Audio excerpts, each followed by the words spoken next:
birumvikana mwari mwikomojeho mu kanya gato cyane ariko ni inkuru ikomeje kuvugwa mu Rwanda ndetse no mu mahanga hirya no hino nyuma y'uko uwitwa Rusesabagina Paul n'ubundi atawe muri yombi.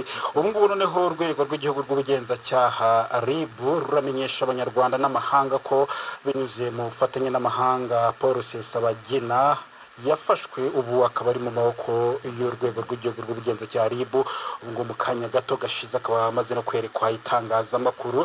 Rusesabagina arakekwa kurema no kuyobora umutwe n'ihuriro ry'imitwe y'iterabwoba yitwara igisirikare igizwe n'abahezanguni irimo MRCD na PDR ihumure ikorera mu bice bitandukanye mu karere no mu mahanga.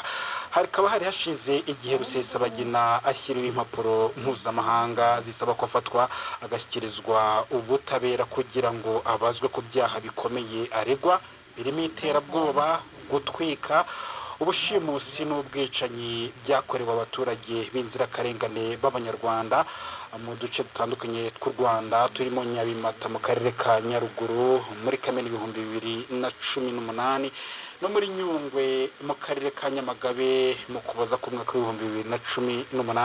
Ubu akaba rero ari mu maboko y'inzego zishinzwe umutekano n'ubundi hakorwa kugira ngo hanakorwe dosiye yuzuye. Bakaba acumbikiwe kuri sitasiyo ya polisi ya Remera mu gihe hagikorwa iperereza ko byo akurikiranyweho hakurikijwe ibiteganywa n'amategeko yikurikirana byaha muri rusange. Niko urwego rw'igihugu rw'ubugenzacyaha RIB rubivuga.